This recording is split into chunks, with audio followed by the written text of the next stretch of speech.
Hello everyone. तो हम लोग अपने एनसीईआरटी के चैप्टर थर्ड के बारे में बात करने वाले हैं, जो कि है हमारा मैट्रिक्स या अवयव। इससे पहले अगर आप लोगों ने इससे पहले के वीडियोस नहीं देखे, इससे पहले के चैप्टर नहीं देखे, तो आप लोग जो है वो चैनल के अंदर जा कर के और वहाँ से आप लोग सीधा जा कर के प्लेलिस्ट में जाएंगे और प्लेलिस्ट में आप लोगों को सारे चैप्टर्स की प्लेलिस्ट जो है वो लाइन से देखने के लिए मिल जाएगी। वहाँ से जा कर के आप लोग हर एक चैप्टर में जाएंगे। हर एक चैप्टर के अंदर जो भी हम एक्सरसाइज कराएंगे उससे पहले उसका इंट्रोडक्शन वीडियो पड़ा होगा। तो इंट्रोडक्शन में आप लोगों को कॉन्सेप्ट बताए जाएंगे और उसके बाद में फिर आप लोगों को एक्सरसाइज वगैरह बताई जाएगी।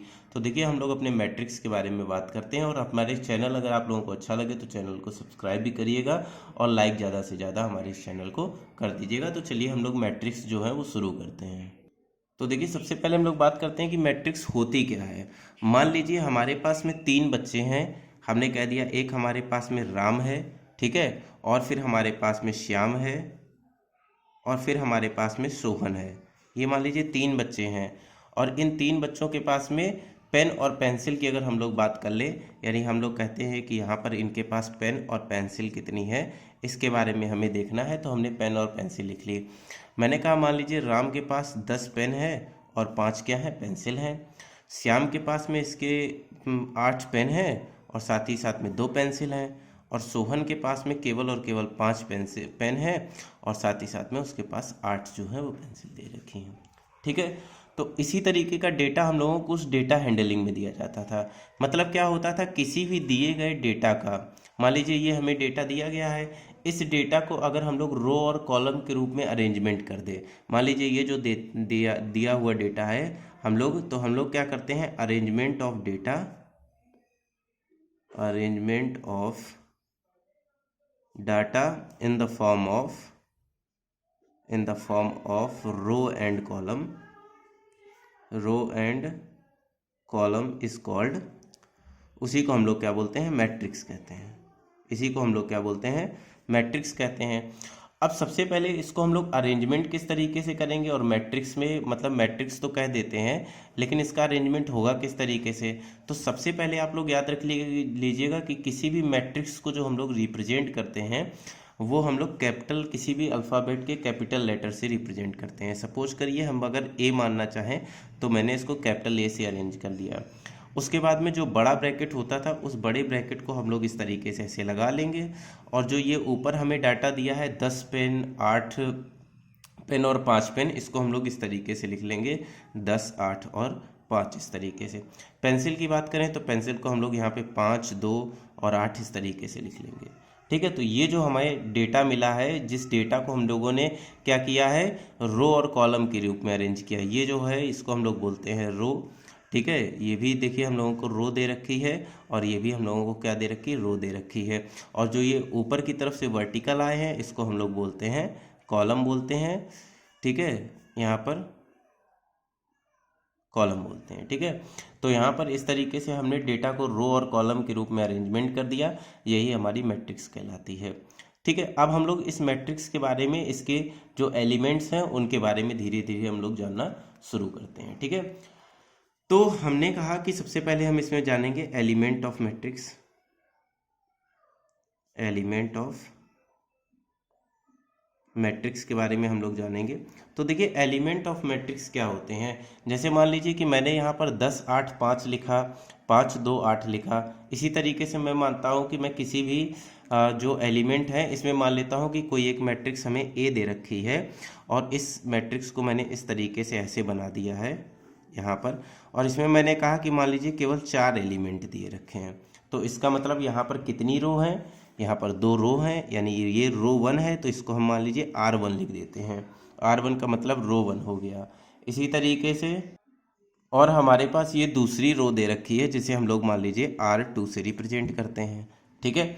हमारे पास में ये कॉलम दे रखा है, मान लीजिए हम इसको C1 से रिप्रेजेंट करते हैं और ये दूसरा कॉलम जो हमें दे रखा है इसको हम लोग C2 से रिप्रेजेंट करते हैं, ठीक है।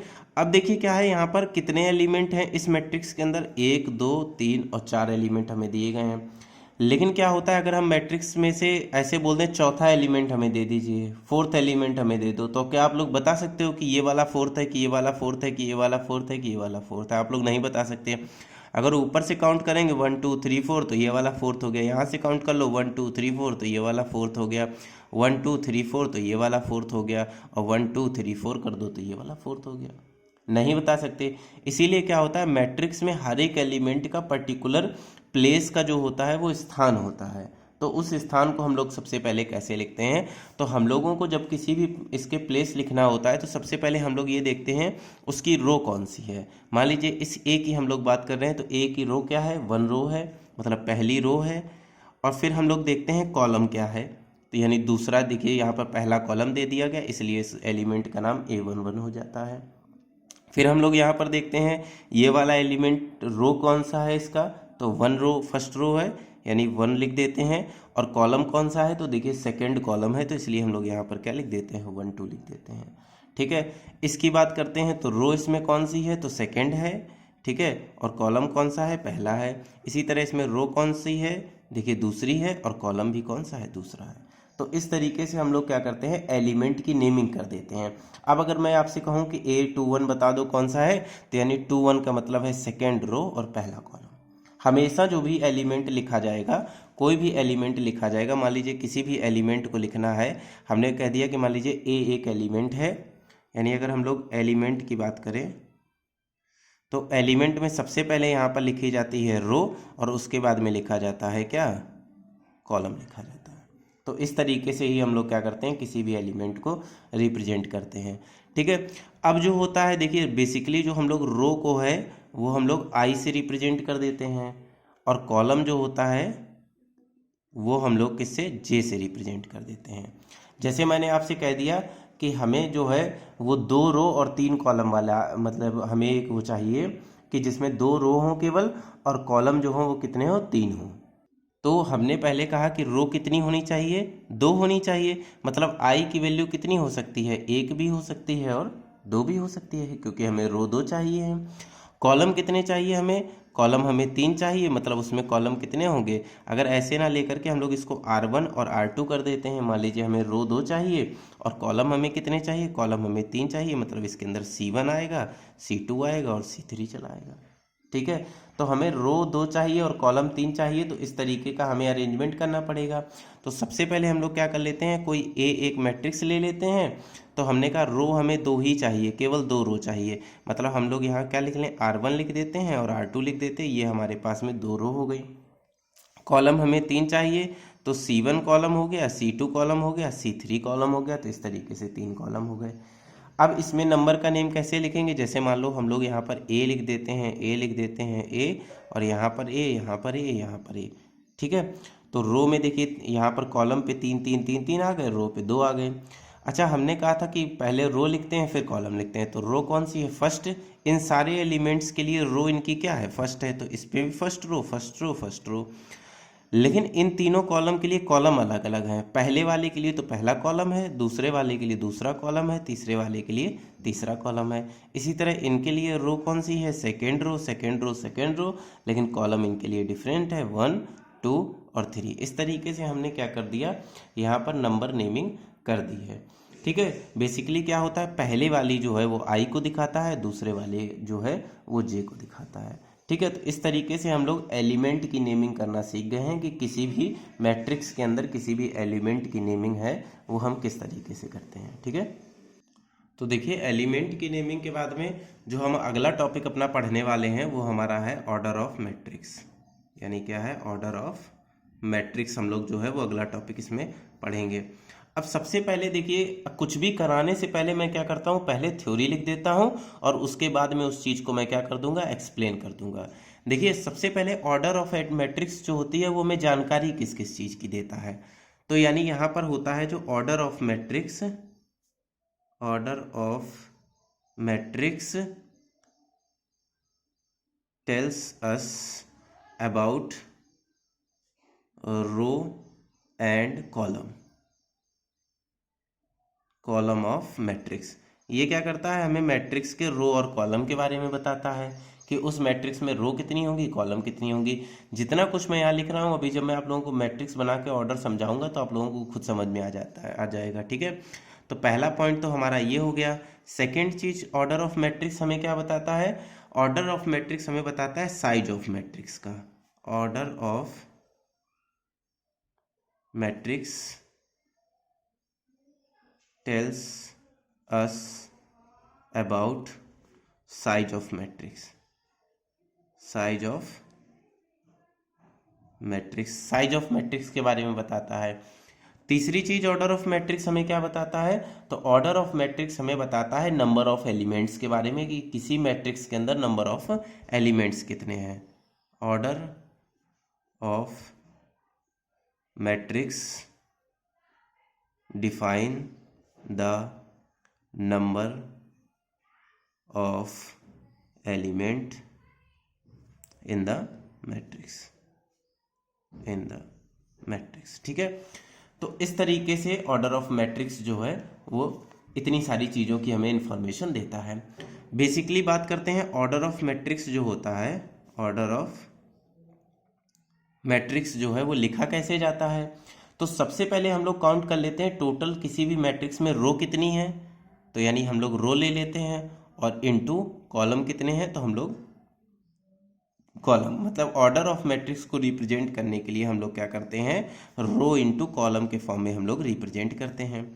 मैंने कहा यहाँ पर हमने कह दिया कि मान लो suppose we have a matrix of 3 × 2। ठीक है, मैंने कहा कि हमारे पास कोई एक मैट्रिक्स है, वो किस ऑर्डर की है, 3 × 2 की है। तो देखो suppose we have matrix order 3 × 2। हमने कहा 3 × 2 ऑर्डर की एक मैट्रिक्स हमें दे रखी है, तो जाहिर सी बात है इसको देखते ही आप लोग क्या कह सकते हो, रो इसमें कितनी होंगी, 3 होंगी, और कॉलम इसमें कितने होंगे, कॉलम इसमें कितने होंगे, 2 होंगे। रो 3 होगी और कॉलम इसमें 2 होंगे। तो याद रखिएगा कि अब जो हम लोग मैट्रिक्स को कैपिटल ए से लिखते थे, वो हम लोग कैपिटल ए से सिर्फ नहीं लिखेंगे, हम लोग लिखेंगे तो कैपिटल ए ये लिख दिया है, लेकिन साथ ही साथ में इसके नीचे हमेशा इसका ऑर्डर भी लिखा करेंगे इस तरीके से। ठीक है, और जो हम लोग मैट्रिक्स बनाने वाले हैं उसमें भी हम लोग क्या किया करेंगे, उसका ऑर्डर लिखा करेंगे। यानी हमारे पास जो है वो मैट्रिक्स जो है वो 3 × 2 की है, तो यानी नंबर ऑफ एलिमेंट्स उसमें क्या होने हैं, 3 रोज 3 होनी है, यानी यहाँ पर क्या होगी, रो 1 होगी, और साथ ही साथ में यहाँ पर भी इसका ऑर्डर जो है वो आप लोग लिखा करिएगा। तो देखिए इसमें एलिमेंट जो रोज हैं वो 3 है, यानी रो जो है वो 3 हो गई, कॉलम जो है वो 2 होंगे, तो देखिए 1 कॉलम 2 कॉलम, लेकिन इसमें रो जो है वो 3 हो गई। अब इसके एलिमेंट का नाम हम लोग कैसे लिखेंगे, first row first column, first row second column, second row first column, second row second column, third row first column, third row second column. ठीक है, तो इस तरीके से हम लोगों को नेमिंग करेंगे, जो कि आप लोग पहले देख चुके हैं। अब देखिए मैंने आप लोगों को पहला क्या लिखा था, मैंने आप लोगों के लिए पहला लिखा था order of matrix tells us about the row and column of matrix. तो देखिए जैसे ही आपने ऑर्डर देखा 3 × 2, तो आपने सबसे पहले जान लिया कि इसमें रो 3 है और कॉलम 2 है। तो पहला जो मैंने स्टेटमेंट लिखा था वो बताता है रो और कॉलम को, तो वो तो आपको पता चल गया। फिर देखिए क्या है, मैंने दूसरा बताया था order of matrix tells us about the size of matrix. Size of matrix बताता है, मतलब वो रो और कॉलम के बारे में बताता है। उसने तुरंत बता दिया रो ज़्यादा है और कॉलम कम है, तो यानी हमें रो की लेंथ ज़्यादा रखनी है और कॉलम की लेंथ कम रखनी है। तीसरी चीज हमने बताया था order of matrix defines the number of elements in the matrix. तो देखिए 3 और 2 का मल्टीप्लाई कराइए, 3 × 2 = 6, और यहाँ पे करिए 1 2 3 4 5 6, यानी ऑर्डर ऑफ मैट्रिक्स हमें क्या बता देते हैं, नंबर ऑफ एलिमेंट्स के बारे में भी बता देते हैं कि इस एक मैट्रिक्स के अंदर नंबर ऑफ एलिमेंट्स कितने होते हैं। यानी इस तरीके से ऑर्डर ऑफ मैट्रिक्स इन सारी चीज़ों को डिफाइन कर देता है। तो आई होप आप लोगों को ऑर्डर ऑफ मैट्रिक्स जो है वो अच्छे से समझ में आ गया होगा। अगर कोई डाउट हो तो आप लोग हमारे नीचे जो मतलब कॉलम दिया रहता है कमेंट बॉक्स, उसमें आप लोग कमेंट कीजिएगा, मैं आप लोगों को सारे के सारे रिप्लाई जो है वो ज़रूर दिया करूँगा। तो अब हम लोग बात करने वाले हैं जनरल फॉर्म ऑफ मैट्रिक्स को। देखिए हर एक मैट्रिक्स को जो है वो हम लोग A11, A12, A21, A22, A31, A32 के फॉर्म में नहीं लिख सकते हैं। अगर हम लोग हर बार ऐसे ही बनाने लिखेंगे तो अगर हम लोग मान लीजिए 4 × 8 की कर देंगे तो बहुत बड़ी मैट्रिक्स बन जाएगी। तो अब मैं आप लोगों को सिखाऊंगा कि किस तरीके से आप लोग किसी भी मैट्रिक्स को शॉर्ट फॉर्म में भी लिख सकते हैं, कैसे आप लोग किसी भी एक बड़ी मैट्रिक्स को शॉर्ट फॉर्म में दिखा सकते हैं। तो मैं उसे नॉर्मली एक नाम दे दे रहा हूँ, जनरल फॉर्म ऑफ मैट्रिक्स का नाम दे दे रहा हूँ।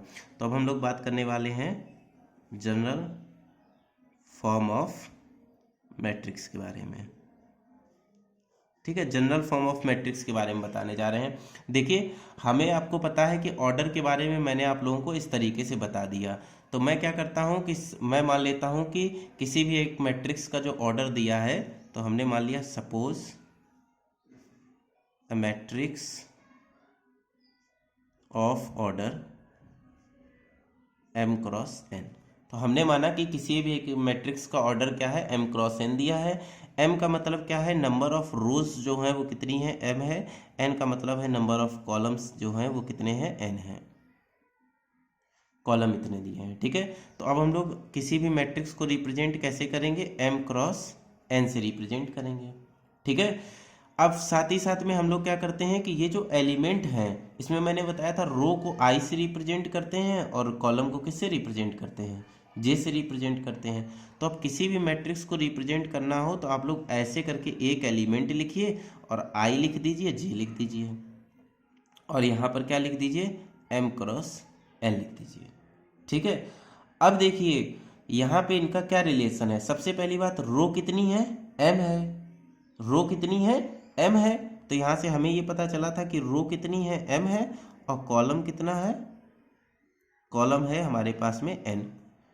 तो यानी i की वैल्यू जो है वो 1 से शुरू करके मैक्सिमम कितनी जा सकती है, i की वैल्यू 1 2 3 4 ऐसे शुरू करते करते m तक जा सकती है, ठीक है। और j की वैल्यू जो है वो 1 से शुरू करते करते, देखो j कॉलम को दिखाता था तो इन्होंने हमें कॉलम डिफाइन कर दिए, कॉलम कहाँ तक जाएंगे, n तक जाएंगे। मतलब j की वैल्यू 2 3 4 ऐसे करते करते n तक चली जाएगी। मतलब हमने क्या कर दिया, एक इतने बड़े ऑर्डर की मैट्रिक्स जिसका हमें ऑर्डर भी नहीं पता, तो हमने m क्रॉस n की मैट्रिक्स बना दी और इस तरीके से हमने एक मैट्रिक्स को डिफाइन भी कर दिया है। कैसे, अब इसी को जब हम लोग मैट्रिक्स को जरा ओपन करके देखते हैं तो यही एक छोटा सा लिखा हुआ मैट्रिक्स कितने बड़े फॉर्म में बदल जाएगी, जरा हम लोग इसकी बात करते हैं। तो देखिए यहाँ पर हमने अभी आप लोगों को बताया था कि एक मैट्रिक्स A है जिसको हम लोग m क्रॉस n में लिख सकते हैं, ठीक है। इसके एलिमेंट्स को अगर हम डिफाइन करें तो a i j, मैंने कहा था आप लोगों को, इसको भी हम लोग m क्रॉस n के रूप में लिख सकते हैं, ठीक है। यानी इसने क्या बताया, ऑर्डर ने क्या बताया कि इसके पास m क्या दिए हुए हैं, m इसके पास हमें दे रखे हैं नंबर ऑफ रोज। तो हम लोग क्या कर लेते हैं, इस तरीके से एक बड़ा सा ब्रैकेट बना लेते हैं, because we don't know how much is n, m कितना है, n कितना है पता नहीं, तो जनरल फॉर्म के लिए ले लेते हैं। तो इसने कहा रो i की वैल्यू जो है वो m तक मैक्सिमम जा सकती है। मतलब एक a1 a2 दूसरी रो, a3 तीसरी रो, डैट डैट डैट डैश, ये कहाँ तक चला जाएगा, am तक चला जाएगा, ठीक है। कॉलम इसने कहा j की वैल्यू n तक हो सकती है, तो मैंने कहा a1 a2 a3, इस तरीके से हम लोग चलते चले गए और कहाँ तक कॉलम चला गया, सॉरी यहाँ पे रो तो 1 ही दे रखी है, फर्स्ट ही रो है यहाँ पर इस तरीके से, और यहाँ पे 1 तक ही चला जाएगा। लेकिन कॉलम गिनिए, पहला कॉलम ये था यानी a1, दूसरा कॉलम ये था इसलिए a2, तीसरा कॉलम ये था इसलिए a3, और nवा कॉलम ये है तो यानी कहाँ चला गया, an तक चला गया, समझ गए। इसी तरीके से ये पहला कॉलम है तो a21, ये दूसरा कॉलम है तो a22, ये तीसरा कॉलम है तो a23, और डैट डैट डैश ये nवा कॉलम है तो ये a2n हो गया। इसी तरीके से ये हो जाएगा 31 32 33, और यहाँ तक चले जाओगे तो a3n इस तरीके से चला आएगा। इसी तरीके से हम लोग चीज़ें बढ़ाते रहेंगे और लास्ट में यहाँ पे क्या आ जाएगा, am1 am2, क्योंकि रो तो mv है लेकिन कॉलम फर्स्ट था, कॉलम सेकंड था, और ये कॉलम थर्ड था, और इस तरीके से am क्रॉस n आ जाएगा, यानी यहाँ पर आ गया। और यहाँ पर ये मैट्रिक्स का ऑर्डर कितना था, m क्रॉस n। यानी जब भी अगर हमें aij लिख करके दे दिया जाए और वहाँ पर m क्रॉस n बाहर दे दिया जाए, कोई भी ऑर्डर बाहर दे दिया जाए, तो याद रख लीजिएगा कि i की मैक्सिमम वैल्यू जो है वो क्या हो सकती है, m तक ही जा सकती है। और इसका मतलब रो की जो मैक्सिमम लेंथ हो सकती है वो क्या हो सकती है, m हो सकती है, और कॉलम की जो मैक्सिमम लेंथ हो सकती है, कॉलम की मैक्सिमम लेंथ यानी j मैक्स जो हो सकता है वो क्या हो सकता है, n तक हो सकता है, ठीक है। तो इस तरीके से भी हमारे पास क्या होता है, किसी भी मैट्रिक्स को हम लोग दिखा सकते हैं aij m क्रॉस n तक दिखा सकते हैं। ठीक है, तो ये तो बेसिकली हो गया कि किसी भी मैट्रिक्स का जनरल फॉर्म या शॉर्ट फॉर्म में रिप्रेजेंटेशन कैसे कर सकते हैं। अब हम लोग जरा टाइप्स ऑफ मैट्रिक्स को भी जान लेते हैं कि कितने टाइप्स की मैट्रिक्स पाई जाती है। उसके बाद हम लोग इंट्रोडक्शन वीडियो खत्म होने के बाद हम लोग अपनी एक्सरसाइज को सॉल्व करेंगे। तो अगला जो हमारा टॉपिक है उसको कहते हैं हम लोग types of matrix. Types of matrix की हम लोग बात करते हैं। तो कई तरीके की मैट्रिक्स पाई जाती हैं, जिसमें सबसे पहला हम लोग बात करेंगे वो हम लोग बात करेंगे स्क्वायर मैट्रिक्स के बारे में। स्क्वायर मैट्रिक्स के बारे में हम लोग बात करेंगे। देखिए स्क्वायर मैट्रिक्स क्या होती है। स्क्वायर में हम लोग जैसे पढ़ते थे बचपन में, लेंथ और ब्रीथ बराबर होती है। तो देखिए यहाँ पर जो ये वाली लंबाई दिखाता है ये कौन दिखाता है, ये कॉलम दिखाता है। और ब्रीथ यानी चौड़ाई कौन दिखाता है, रो दिखाता है। यानी क्या हो जाए, नंबर ऑफ रोज जब नंबर ऑफ कॉलम्स के बराबर हो जाए तो ये वाली लंबाई मैट्रिक्स की और ये वाली चौड़ाई वर्टिकल दोनों बराबर हो जाएंगी। यानी स्क्वायर मैट्रिक्स किसे कहते हैं, एनी मैट्रिक्स हैविंग, क्या होता है इनमें, number of rows equal to number of column. तो उस मैट्रिक्स को हम लोग क्या बोलते हैं, स्क्वायर मैट्रिक्स कहते हैं। इसको और कैसे डिफाइन कर सकते हैं हम लोग, ए को क्या लिखते हैं, m क्रॉस n, जहां पर mn क्या दिखाता है, mn हमें दिखाता है नंबर ऑफ रोज, ये दिखाता है नंबर ऑफ कॉलम, ये दिखाता है। और हम लोग क्या कह सकते हैं यहाँ पर, दूसरी चीज है, इसी को अगर हम लोग मैट्रिक्स में रिप्रेजेंट करें तो ए आई जे एलिमेंट को दिखाया इसने, पहली रो दूसरा कॉलम ऐसे करके, और m क्रॉस n। तो साइड में लेकिन लिख देंगे वेयर, जहां पर इसमें कंडीशन क्या है, m बराबर होगा किसके, n के, यानी number of rows equal to होंगी नंबर ऑफ कॉलम के। चलो हम लोग एक छोटी सी ही मैट्रिक्स ले लेते हैं, 2 क्रॉस 2 की मैट्रिक्स ले लेते हैं। यानी हमने कहा कि सपोज वी हैव मैट्रिक्स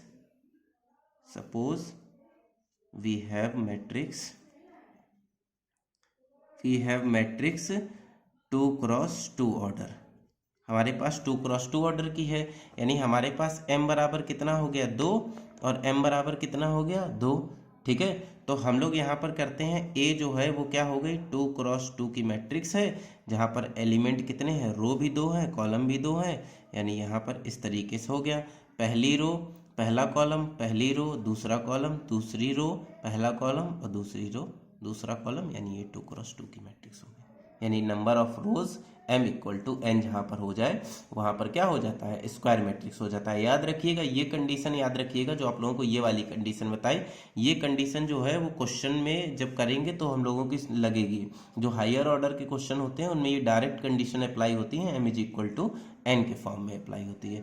ठीक है, अगर इसी तरीके से हमें बड़ी इससे मैट्रिक्स लेनी हो, ए को 3 क्रॉस 3 की मैट्रिक्स अगर हमें लेनी हो तो हम लोग कैसे लेंगे, तो देखिए यहाँ पर ए और इस तरीके से ए ले लेंगे।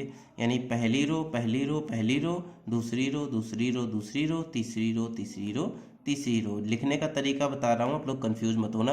पहला कॉलम पहला कॉलम पहला कॉलम, दूसरा कॉलम दूसरा कॉलम दूसरा कॉलम, तीसरा कॉलम तीसरा कॉलम तीसरा कॉलम। इस तरीके से हम लोग क्या कर सकते हैं, किसी भी स्क्वायर मैट्रिक्स को बना सकते हैं। तो चलिए नेक्स्ट मैट्रिक्स की हम लोग बात करने वाले हैं। तो देखिए अब हम लोग बात करने वाले हैं सेकेंड मैट्रिक्स के बारे में, जिसे हम लोग बोलते हैं रो मैट्रिक्स के बारे में बात करने वाले हैं। ठीक है, रो मैट्रिक्स क्या होती है, रो मैट्रिक्स का मतलब रो में वो लंबी खिंचती हुई चली जाए। ठीक है, तो याद रखिएगा जिस भी मैट्रिक्स की बात की जाएगी, जैसे रो मैट्रिक्स की जाती है तो matrix having row equal to 1, ऐसी मैट्रिक्स जिसमें रो क्या होती है, 1 होती है। अच्छा आप लोग ही बताइए, ए हम लोग लिखते हैं क्या, m क्रॉस n के फॉर्म में। तो हमने कह दिया कि जो यहाँ पर n है वो तो हमने पहले ही डिफाइन कर दिया, मतलब m को पहले ही डिफाइन कर दिया, m रो इंटू कॉलम होता है। यानी हमने कह दिया m की वैल्यू पहले से हमने फिक्स कर दी, क्या कर दी, a जो है वो 1 क्रॉस n का होगा। ठीक है, 1 क्रॉस n का होगा, और n की वैल्यू हम लोग कुछ भी ले सकते हैं। यानी क्या हो गया, n belongs to natural number, यानी n की वैल्यू जो हो सकती है वो कुछ भी हो सकती है, 1 भी हो सकती, 2 भी हो सकती, 3 भी हो सकती, 4 भी हो सकती, 5 भी हो सकती। जैसे सपोज करो हमने लिया लेट n इक्वल टू 3, और हमारे पास पहले से फिक्स वैल्यू m की कितनी है 1 है, तो हम लोग किसी भी मैट्रिक्स को जब बनाना शुरू करेंगे तो m क्रॉस n में यानी 1 क्रॉस 3 के फॉर्म में जब हम लोग बना रहे हैं 1 क्रॉस 3 के फॉर्म में, तो देखिए इसमें कह रहा रो तो एक ही है लेकिन कॉलम कितने हैं 3 है, मतलब a की वैल्यू कितनी आ गई 3 आ गई। First row first column, first row second column, first row third column, ये 1 क्रॉस 3। तो इस तरीके से हमारे पास देखिए केवल रो मिल गई इस मैट्रिक्स में, इस वजह से इस मैट्रिक्स का नाम क्या है रो मैट्रिक्स हो गया। इसी तरीके से सिमिलरली थर्ड अगर हम लोग बात करें कॉलम मैट्रिक्स के बारे में, कॉलम मैट्रिक्स के बारे में अगर हम लोग बात करें तो याद रखिएगा कॉलम मैट्रिक्स क्या होती है, matrix having column, matrix having column 1, ऐसी मैट्रिक्स जिसका कॉलम 1 होता है। तो हमने माना ए एक मैट्रिक्स है m क्रॉस n के फॉर्म का, जहाँ पर क्या हो गया हमने कॉलम फिक्स कर दिया है कि 1 होना चाहिए, यानी m तो है लेकिन कॉलम की वैल्यू 1 हो गई है, जहाँ पर n बिलोंग्स टू किसको करता है, यहाँ पर सॉरी यहाँ पे n belongs to natural number हो गया और यहाँ पर m बिलोंग्स टू क्या हो गया नेचुरल नंबर, और n की वैल्यू हमारे पास पहले से क्या है फिक्स है। हमने माना लेट, अब की बार हमने क्या कर दिया m की वैल्यू हमें माननी है तो m की वैल्यू हमने 2 मान ली है और n की फिक्स वैल्यू है ही 1 क्योंकि हम लोग कॉलम मैट्रिक्स बना रहे हैं। ठीक है, तो यहाँ पर क्या हम लोग करेंगे, देखिए सबसे पहले मैट्रिक्स बना लेते हैं। तो हमने कहा ए एक अगर हमने मैट्रिक्स ली तो उसका ऑर्डर क्या होगा रो इंटू कॉलम, तो 2 इंटू 1 हो गया। ठीक है, इसी तरीके से अगर हम लोग यहाँ पे मैट्रिक्स करें तो क्या हो जाएगा ए और ए हो जाएगा, यानी फर्स्ट रो सेकेंड रो और कॉलम क्या है फर्स्ट कॉलम। तो देखिए ये कॉलम के फॉर्म में स्ट्रेचेबल हो गई है, इस वजह से हम लोग इस मैट्रिक्स का क्या नाम देंगे, इस मैट्रिक्स का नाम हम लोग कॉलम मैट्रिक्स देंगे। तो आई होप आप लोगों को इतनी मैट्रिक्स जो है वो समझ में आ गई होगी। फिर हम लोग क्या बात करते हैं, रो मैट्रिक्स कॉलम मैट्रिक्स हो गई, इसके बाद हम लोग बात करते हैं आइडेंटिटी मैट्रिक्स के बारे में। ठीक है, बहुत ही इंपॉर्टेंट ये मैट्रिक्स है जिसको हम लोग बोलते हैं आइडेंटिटी मैट्रिक्स। आइडेंटिटी मैट्रिक्स मतलब क्या होती है आइडेंटिटी मैट्रिक्स, सबसे पहले तो हम लोग इसको आई से रिप्रेजेंट करते हैं, ये चीज़ आप लोग जान लीजिएगा। आइडेंटिटी मैट्रिक्स है तो इससे हम लोग किससे रिप्रेजेंट करते हैं, आई से रिप्रेजेंट करते हैं, यानी रिप्रेजेंटेड बाय आई, इस सिंबल से, इस सिंबल से हम लोग रिप्रेजेंट करते हैं। ठीक है, दूसरी चीज़ क्या होती है आइडेंटिटी मैट्रिक्स के बारे में कि शुड बी स्क्वायर मैट्रिक्स, क्या होना चाहिए, ये स्क्वायर मैट्रिक्स ही होगी, स्क्वायर मैट्रिक्स ही होगी, चाहे तो ये मैट्रिक्स 1 क्रॉस 1 की हो, चाहे ये मैट्रिक्स 2 क्रॉस 2 की हो, चाहे ये मैट्रिक्स 3 क्रॉस 3 की हो, लेकिन ये हमेशा आइडेंटिटी मैट्रिक्स जो होती है वो स्क्वायर मैट्रिक्स ही होती है। स्क्वायर मैट्रिक्स के अलावा ये किसी भी और मैट्रिक्स में के फॉर्म में नहीं हो सकती, स्क्वायर मैट्रिक्स ही होना इसका कंपलसरी है। ठीक है, और इसकी चीज़ क्या होती है, डायगोनल एलिमेंट को छोड़ करके बाकी सारे एलिमेंट जो होते हैं वो 0 होते हैं, मतलब diagonal element should be 1, diagonal element should be 1 और अदर एलिमेंट इक्वल टू 0। इसको डिफाइन कैसे किया जाता है, हम लोग मानते हैं कि ए आई जे क्या है, ये हमारा एक एलिमेंट है। ठीक है, ए आई जे क्या है, एक एलिमेंट है। हम लोग इसको डिफाइन क्या कहते हैं, ए आई जे की वैल्यू जो होगी वो 0 होगी, कब 0 होगी, जब I is not equal to क्या हो, जे के हो, और ए आई जे की वैल्यू क्या होगी 1 होगी जब आई इक्वल टू जे हो। इसका क्या मतलब होगा, बहुत एकदम कंफ्यूजन मन में हो गई होगी, यार ये क्या सर ने बता दिया, ये चीज़ तो मुझे समझ ही नहीं आ रही है।